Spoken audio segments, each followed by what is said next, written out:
राधे राधे। जय जय श्री राधे। श्री हरिवंश राधा वल्लभ लाल की जय हो। सभी संतों हरिभक्तों की जय हो। पूज्य गुरुदेव महाराज की जय हो। श्री हरिवंश महाप्रभु की जय हो। सभी संतों हरिभक्तों की जय हो। वृंदावन धाम की जय हो। भगवान श्री कृष्ण की जय हो। डोंगरे जी महाराज की जय हो। जय श्री राधे। बहुत बहुत स्वागत है आपका हमारे चैनल में। हम श्रीमद् भागवत ग्रंथ की कथा का श्रवण कर रहे हैं। नवम स्कंद की कथा चल रही थी। भगवान राम के वंश की कथा का हम श्रवण कर रहे थे। आज हम भगवान राम की लीलाओं का वर्णन आरंभ करेंगे। उनकी बाल लीला का भी श्रवण करेंगे। जय जय श्री राधे। आइए उससे पहले लेकिन हम श्लोक का श्रवण कर लेते हैं और फिर भागवत की मधुर कथा का श्रवण करेंगे। जय श्री राधे। सच्चिदानंद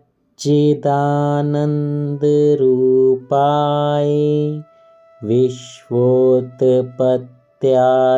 हेतवे तापत्रे विनाशाय श्री कृष्णाय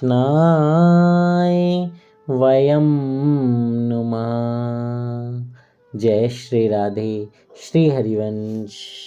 जय जय श्री हरिवंश।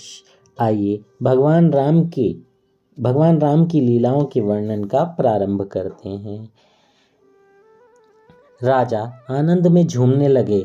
उनके घर स्वयं भगवान जो आ रहे हैं।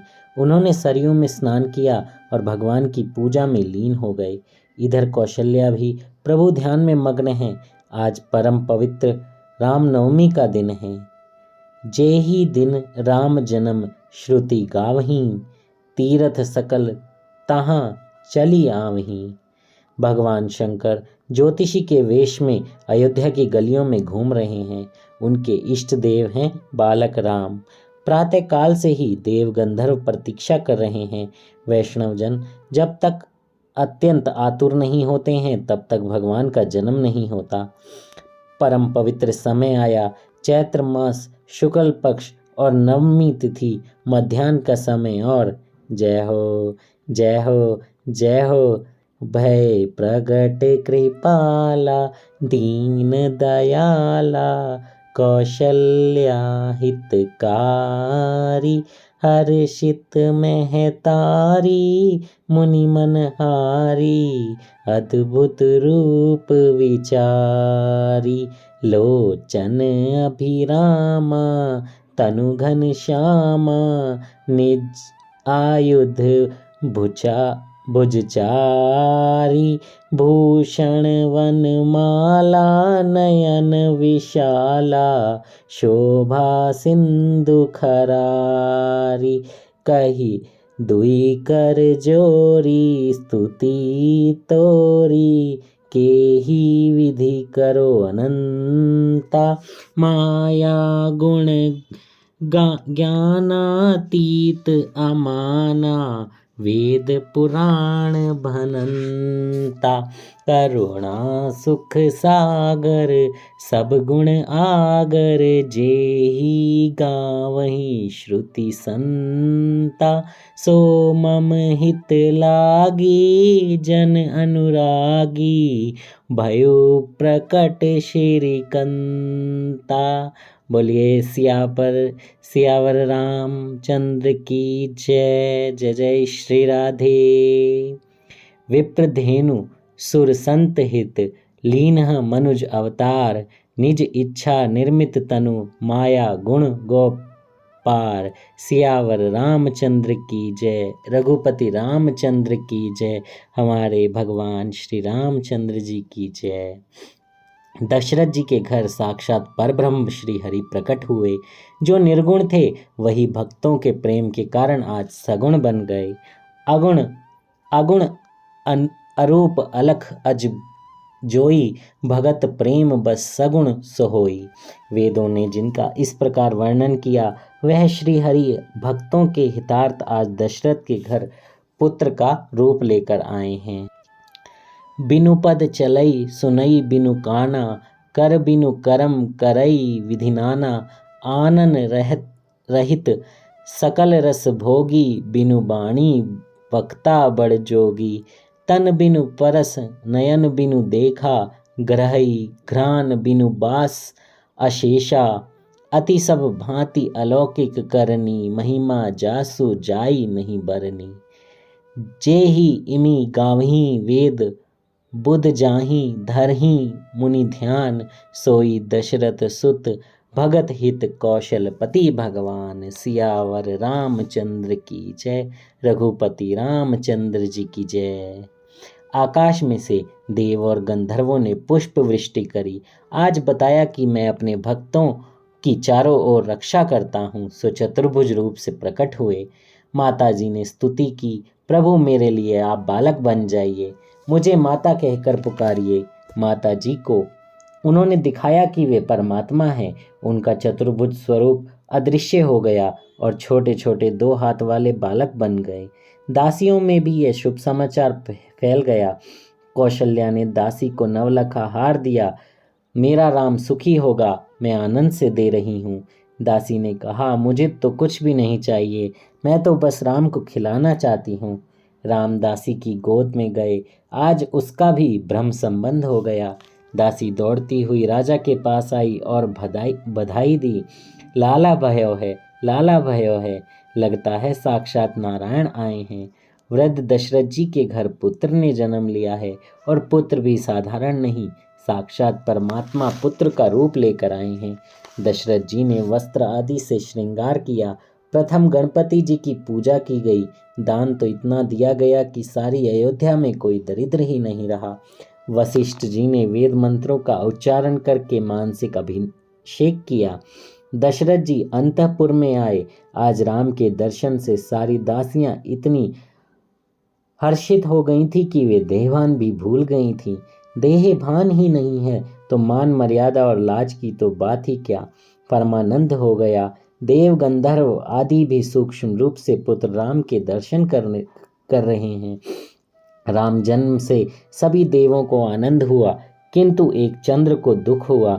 रामलीला के दर्शन से सूर्य नारायण आनंद से स्तब्ध होकर स्थिर हो गए, आगे बढ़ते ही नहीं थे। सूर्य अस्त के बिना चंद्र राम का दर्शन कैसे करे?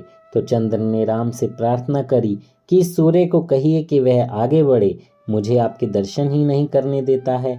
चंद्र को रोना आ गया तो रामचंद्र जी ने उन्हें आश्वासन देते हुए कहा, आज से तेरा नाम मैं धारण करूंगा।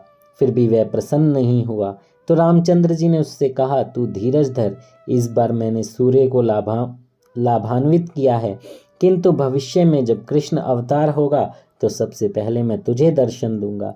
कृष्ण अवतार में रात्रि के 12 बजे जन्म लूंगा, सो तुझे ही लाभ मिलेगा।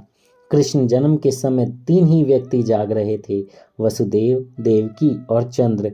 जो रात्रि के समय जागते रहते हैं उन्हें ही कन्हैया मिलते हैं, सोए हुए को कन्हैया कभी नहीं मिलता। जागने का अर्थ क्या है? जानिए तब ही जीव जग जागा, जब सब विषय विलास विरागा। जय हो। गीता जी में भी कहा गया है कि नित्य शुद्ध परमानंद को प्राप्त करने की ओर जो कभी ध्यान नहीं देते हैं, उन सभी भूत प्राणियों के लिए जो रात्रि है, उसी समय में योगी जागकर प्रभु स्मरण करते हैं। प्राणी जिस सांसारिक नाशवान क्षणिक सुखों में जागते हैं, वह रात्रि के समान ही है। वैसे पुरुषों को परमात्मा का ज्ञान नहीं हो सकता। वसुदेव जी और देवकी की स्थिति तो देखो। संपत्ति, राज्य, संतान सब कुछ छिन गया। निरपराध होते हुए भी हाथों और पांवों में जंजीर लगा दी गई, फिर भी वे हमेशा प्रभु का ही स्मरण करते रहे। दुखों में भी प्रभु के नाम का विस्मरण न करना। दुख में सचेत रहकर जो व्यक्ति ईश्वर का भजन करता है, उसके घर स्वयं भगवान आते हैं। स्वामी विद्यारण्य ने कहा है कि नल और राम जैसी विभूतियों के जीवन में भी दुखद प्रसंग आए थे, तो हम जैसे साधारण जनों की तो बात ही क्या है। तो दुख से कभी नहीं डरना। वियोग में कथा होती है, संयोग हुआ नहीं कि कथा बंद। जय हो। जब तक जीव का ईश्वर से विरह है, तब तक कृष्ण कथा है। जीव और ईश्वर का मिलन के बाद तो कथा का प्रश्न ही नहीं है। जय हो, जय हो। दुख में भी हम सब दुख में तो प्रभु का नाम जप लेते हैं, पर सुख जब आने लगता है, प्रभु कृपा करते हैं तो फिर भूल जाते हैं। दोनों स्थिति में समान रहना चाहिए, चाहे कैसे भी हों। पूज्य गुरुदेव महाराज को ही देखिए, जब वो गंगा किनारे रहते थे तो आकाश वृत्ति से जो मिलता था खा लेते थे, तब भी उतने ही सुखी थे। आज राधा केली कुंज में सब कुछ है उनके पास, लेकिन आज भी उतने ही खुश हैं और उतना ही प्रभु का नाम जप करते हैं। कभी किसी भी चीज़ के लिए कोई भी मन में बदलाव नहीं आया है। ऐसे हैं हमारे पूज्य गुरुदेव। देखिए, दोनों किडनी बचपन से फेल हैं, फिर भी प्रभु नाम में इतने इतने इतने संयोग रहते हैं, इतने खोए रहते हैं कि कोई देहभान हो ना हो, कैसी भी स्थिति हो, कुछ भी हो, पर नाम जप नहीं भूलते हैं। और अपनी दिनचर्या देखिए, बहुत समय से होती है। 2:30 बजे से दर्शन शुरू हो जाते हैं, फिर सत्संग होता है, फिर वाणी पाठ होता है, कीर्तन होता है, एकांतिक वार्तालाप, बहुत कुछ होता है। सब दिनचर्या करने के बाद उनका डायलिसिस भी होता है। दोनों किडनियां खराब हैं तो डॉक्टर उनको उनकी देखरेख भी करते हैं, पर उसके साथ साथ कभी भी उन्होंने प्रभु के नाम को नहीं छोड़ा है। चाहे दुख चाहे सुख, जो हर परिस्थिति में एक सा रहता है, वही भगवान को पा सकता है। मैं ये तो नहीं कह सकता कि हम सब उस स्थिति में आए, पर भगवान को कभी नहीं भूलें। कोई भी बात हो, कैसी भी हो, कोई काम कर रहे हो, सो रहे हो, उठ रहे हो, बैठ रहे हो, खा रहे हो, पी रहे हो, कुछ भी कर रहे हो, पर भगवान के साथ साथ सारे काम करते रहें और नाम जप भी करते रहें। गुरुदेव महाराज भी यही कहते हैं, नाम जप हमें प्रभु से जोड़ के रखता है, आनंद में रखता है, हर समय खुशियाँ देता है। लेकिन हम मोह माया में जब फंस जाते हैं तो फिर क्या होता है, हम भगवान को तो भूल ही जाते हैं और उसी सांसारिक वस्तु के वियोग में डूबे रहते हैं, सोचते रहते हैं। अच्छा देखिए, हम इस दुनिया में किसी न किसी से बहुत प्रेम करते हैं। कोई मित्र होता है, कोई अपने माता पिता से करता है, कोई बहन से करता है, कोई पत्नी से करता है, कोई बच्चों से करता है, और उन सब के अंदर प्रभु हैं, भगवत भाव सब के अंदर हैं। लेकिन फिर भी हम उन्हें स्त्री और स्त्री शरीर पुरुष शरीर ही समझते रह जाते हैं। अगर हम चाहते हैं, सच में अगर हम चाहते हैं कि प्रभु मिलें, तो गुरुदेव महाराज यही कहते हैं कि आप सब में भगवत भाव करो। दूसरा, ये मेरा है, ये तेरा है, ये सब बातें छोड़कर आप आगे बढ़ो और इनसे ऊपर उठकर सिर्फ और सिर्फ प्रभु का नाम जप करो। जब आप नाम जप करते रहेंगे, हर किसी में भगवत आश्रय करेंगे, हर किसी में भगवान का को ही चिंतन करेंगे, तो आपकी बुद्धि अपने आप बदल जाएगी, आपकी नज़रें अपने आप बदल जाएंगी। क्योंकि हम भगवान के प्रति कभी भी गलत भाव नहीं लाते। भगवान पे हम गुस्सा कर सकते हैं, लेकिन अंत में हम यही कहते हैं कि हैं तो मेरे प्रभु ही, हैं तो मेरे भगवान ही, जैसा वो चाहें वैसा वो करें। हम अंत में आकर यही कहते हैं, चाहे कुछ भी हो जाए, कि प्रभु का ही किया धरा है, ऐसे भी कह देते हैं बहुत लोग, लेकिन कहते उन्हें प्रभु ही हैं। जब हम उन्हें प्रभु कहते हैं, मानते हैं, समझते भी हैं, तो फिर वियोग कैसा? वियोग तो होना ही नहीं चाहिए, क्योंकि हमारा कोई प्रेमी अगर हमसे छूट भी जाए तो वो भगवान के पास ही जाएगा, क्योंकि वो है तो भगवान ही, उन्हीं का ही रूप है, उन्हीं का ही अंश है, उन्हीं का ही एक माया का पर्दा डालकर वो यहाँ पर आया है।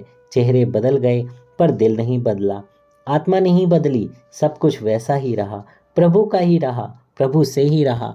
अतः हमें ये समझना होगा कि हम किस तरीके से अपने आप को दूसरों के साथ जोड़ें, किस तरीके से भगवत मार्ग पर आगे बढ़ें, किस तरीके से हम इस प्रेम रूपी मार्ग पर अपने आप को न्यौछावर करें। ठाकुर जी की कृपा हम सब पर बनी हुई है, हम सब नाम ले पा रहे हैं, सुन पा रहे हैं, वरना कहाँ सामर्थ्य है इस माया जाल से बाहर निकलने की। पर अगर आप भगवान नाम की कथा का श्रवण कर रहे हैं, भगवान के नामों को सुन रहे हैं, वैष्णव जनों का संग बना हुआ है, तो फिर आनंद ही आनंद है। गुरुदेव महाराज भी यही कहते हैं, ज़्यादा से ज़्यादा समय हो सके तो आप जो वैष्णव जन हैं, जो भगवत जन हैं, उनका संग कीजिए, साधु संग कीजिए, सत्संग कीजिए। कोई नहीं मिलता तो आप YouTube पर सत्संग निकाल कर सुनिए। थोड़ा समय आप देंगे तो फिर देखिए, प्रभु को जब आप लगेगा कि आप सही मार्ग पर चल रहे हैं, तो आपका अपने आप ही संतों का संग बन जाएगा। कई बार हमने देखा होगा कि कुछ लोग हमें मिल जाते हैं जो हमसे बहुत अच्छी बातें करते हैं, हमारे साथ रहते हैं, प्रभु के मार्ग पर हमें आगे बढ़ाते हैं, और हम यही सोचते रह जाते हैं, यही बात उनसे कहते रह जाते हैं, अरे देखो ना, हम वहाँ पर मिले थे, हम उस जगह मिले थे, हम उस तरीके से मिले, कैसा संयोग बना, मैं तो आपको जानता भी नहीं था। फिर बात यही निकलती है मुँह से, प्रभु की कृपा से हुआ, प्रभु के आशीर्वाद से हुआ, प्रभु ने हमको मिलवाया है। अंत में हम सब कुछ और सब कुछ प्रभु से ही जोड़ देते हैं, चाहे कुछ बुरा हो चाहे अच्छा हो। जो बुरा हुआ वो हमारे कर्म थे, जो अच्छा हुआ वो प्रभु की कृपा थी। हर हाल में प्रभु का ही शुक्रिया करना है हमें, क्योंकि हमारे बुरे कर्म जब जब हमारे कर्म कटते हैं, यानी जब बुरे कर्म कटते हैं तो थोड़ा बुरा होने लगता है, तब भी प्रभु का शुक्रिया कीजिए, क्योंकि वो आपके बुरे कर्म काट रहे हैं। ज़्यादा से ज़्यादा नाम जप कीजिए उस समय पर, आपको बहुत बहुत बहुत आनंद आएगा। विश्वास कीजिएगा, गुरुदेव महाराज भी यही कहते हैं कि हर अंधकार के बाद एक उजाला ज़रूर होता है। अगर थोड़े समय का अंधकार है तो काट लीजिए, डरिए नहीं, क्योंकि उसके पीछे का जो उजाला है वो आपको बहुत मजबूत बनाएगा और बहुत कुछ देकर जाएगा। इसलिए हर स्थिति में सामान्य रहकर आप नाम जप कीजिए, प्रभु के आश्रित रहिए, प्रभु से प्रेम कीजिए। जैसा यहाँ पर हुआ कि भगवान राम का जन्म हुआ और सब कितने कितने कितने खुश हो गए, किसी को देहभान ही नहीं है, सब जन आ गए। तो प्रभु के इस आशीर्वाद में डूब जाइए, और जब तक जीव का ईश्वर से विरह है तब तक कृष्ण कथा है। जीव और ईश्वर के मिलन के बाद तो कथा का प्रश्न ही नहीं है। भागवत के दशम स्कंद के 14वें अध्याय में सुदामा चरित्र के साथ सुखदेव जी को प्रेम को नियंत्रित करना पड़ा था, दबाना पड़ा था। यदि प्रेम में समाधि सी लग जाए तो राजा परीक्षित का क्या हो।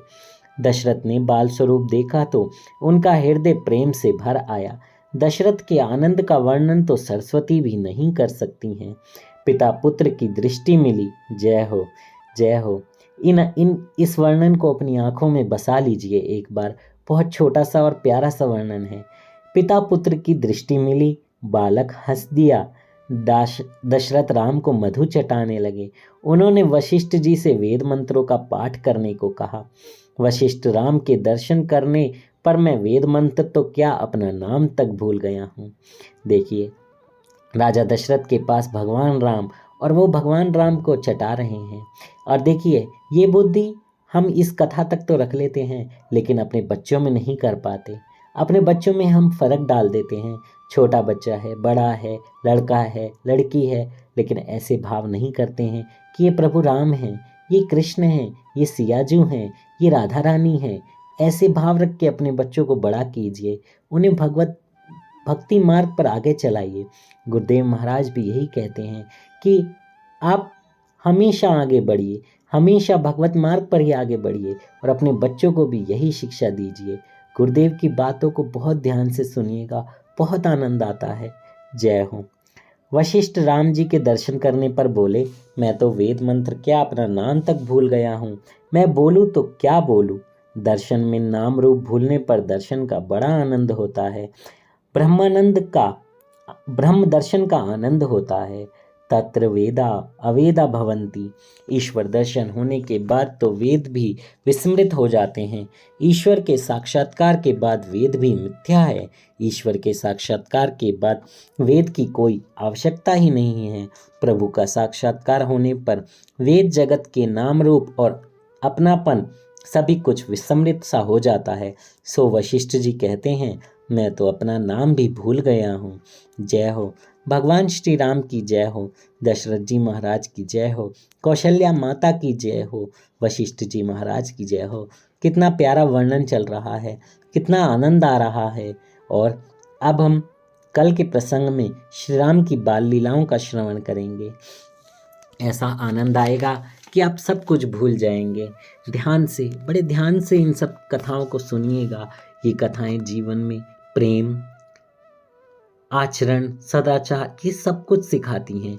ऐसी ऐसी चीज़ें सिखाती हैं कि हम सोच भी नहीं सकते। और जहाँ से हमारी सोच खत्म होती है, वहाँ से हमारे प्रभु उससे भी आगे की प्रभु सोचते हैं। हम तो सोच भी नहीं पाते। इसलिए सभी चीज़ों को साइड करते हुए, एक तरफ रखते हुए जब भी कथा सुने तो ध्यान लगाकर, मन लगाकर प्रभु को अपने आँखों में बिठाकर उनके चरणों में नतमस्तक होकर कथा का श्रवण करें। बहुत आनंद आएगा, बहुत आनंद आएगा। कथा कहने में मुझसे कोई त्रुटि हुई हो तो मुझे क्षमा कर दीजिएगा। बोलिए सियावर रामचंद्र की जय। राम सिया राम सिया राम सिया राम, राम सिया राम सिया राम सिया राम, राम जय जय राम जय जय राम जय जय राम, राम जय जय राम जय जय राम जय जय राम, राम सिया राम सिया राम सिया राम, राम सिया राम सिया राम सिया राम। बोलो सियापति रामचंद्र की जय। रघुपति रामचंद्र की जय। जय श्री राधे, श्री हरिवंश। अगर आप चैनल पर नए हैं तो चैनल को सब्सक्राइब कीजिए, इस कथा को ज़्यादा से ज़्यादा लोगों तक शेयर कीजिए और अपने भाव आप कमेंट सेक्शन में बता सकते हैं। आनंद आए तो ज़्यादा से ज़्यादा लोगों को ज़रूर शेयर कीजिएगा। कल हम भगवान राम की बाल लीलाओं का श्रवण करेंगे। जय जय श्री राधे, श्री हरिवंश।